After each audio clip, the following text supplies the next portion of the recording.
சென்னை விமான நிலையத்தில் தமிழக பாஜக தலைவர் தமிழிசை சவுந்தரராஜன் செய்தியாளர்களை சந்தித்து வருகிறார். அந்த நேரடி காட்சிகளை பார்க்கலாம். இல்ல தினகரன் என்ன சொன்னாரு, அம்மாவால் எதிர்க்கப்பட்ட கட்சி அப்படின்னு சொன்னாரு. இன்னைக்கு தங்க தமிழ்ச்செல்வன் வெளிப்படையாக ஒப்புக்கொண்டிருக்கிறார். அதை மட்டும் ஜெயலலிதா ஒப்புக்கொள்வார்களா?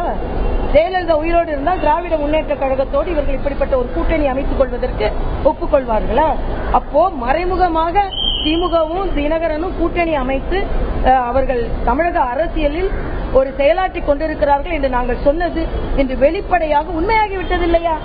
ஆக என்ன வேணாலும் நாங்கள் பேசலாம், தமிழக மக்கள் எதை வேண்டுமானாலும் ஒப்புக்கொள்வார்கள் என்ற ஒரு நோக்கத்தில் திமுகவும் தினகரன் அணியினர் போன்றவர்களாம் இருக்கிறார்கள்.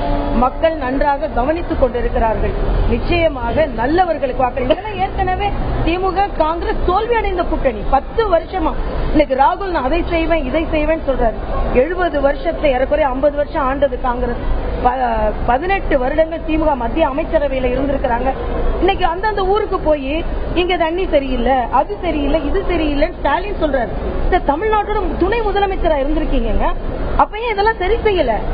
அதனால இன்னைக்கு உங்க நாடகத்தெல்லாம் மக்கள் என்றுமே நம்ப மாட்டார்கள் என்பது எனது அழுத்தமான கருத்து. என்னன்னா மத்தியில ஆட்சி கவனிக்கணும், அதுக்காக உங்களுக்கு ஆதரவு சொல்லக்கூடிய நேரம் இல்ல, அது ஏற்கனவே நான் பதில் சொல்லிட்டேன். பேர் சொல்லாம சொன்னேன்.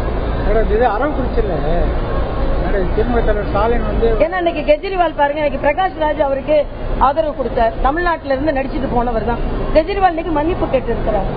நான் ஏற்கனவே சொன்னேன், தமிழக மாணவர்கள் தகுதியின் அடிப்படையில் அந்த பல்கலைக்கழகத்தில் டெல்லியில் சேர்கிறார்கள் என்று நமக்கு தெரிகிறது. அது மாதிரி நீட்டை பத்தி இஷ்டத்துக்கு பேசினாங்க. இன்னைக்கு நீட் எழுதிய மாணவர்கள் எல்லாம் மகிழ்ச்சியாக இருக்கிறார்கள். இதைத்தான் நான் சொல்கிறேன். அதாவது மக்களுக்கு ஏற்ற இயந்த ஒரு திட்டங்களை தான் மோடி அவர்கள் கொடுத்துக் கொண்டிருக்கிறார்கள் என்று எனக்கு கருத்து. திமுக தலைவர் ஸ்டாலின் பேச்சுக்கு ஆர்வப்படுத்தல 22 சட்டமன்ற தொகுதியில் வைத்து நாங்கள் ஆட்சிக்கு வருவோம். அதேபோல் மத்தியில் ராகுல் காந்தி தான் பிரதமராக வருவாரு. மோடி அவர்கள் 2 கோடி இளைஞர்களுக்கு வேலை வாய்ப்பு கொடுக்குறேன்னு சொல்லி எதுவுமே பண்ணல. சரி, நான் கேட்கிறேன், 2 ஏக்கர் நிலம் கொடுக்குறேன்னு இவங்க சொன்னாங்கல்ல, திமுக எத்தனை பேருக்கு கொடுத்தாங்கன்னு போய் கேளுங்க. சும்மா அதாவது திராவிட முன்னேற்றங்கள் இன்னைக்கு கேட்கிறாரு, கேபிள் கட்டணம் 300 ரூபாய் 100 ரூபாய் ஆக்குறேன். இங்க கேபிள்ல எப்படி வருதுன்னு நமக்கு தெரியும். கேபிள்ல யார் யாரும் வச்சிருக்காங்கன்னு நமக்கு தெரியும். ஆக சுயநலத்திற்காக அரசியல் செய்துவிட்டு இன்று அவர்களுக்கு மாயாவதி ஆரம்பிச்சிட்டாங்க, நான் தான் பிரதமர் ஆவேன்னு. ஏற்கனவே மம்தா பானர்ஜி நான் தான் பிரதமர் ஆவேன்னு சொல்லியிருக்கிறாங்க. சந்திரசேகர் ராவ் பிரதமர் கனவுல இருக்கிறாரு. ஆக இத்தனை பிரதமர் கனவுகள், 21 கட்சிகள் இருக்கிறது, எல்லாம் 21 பிரதமர் கனவு இருக்கு.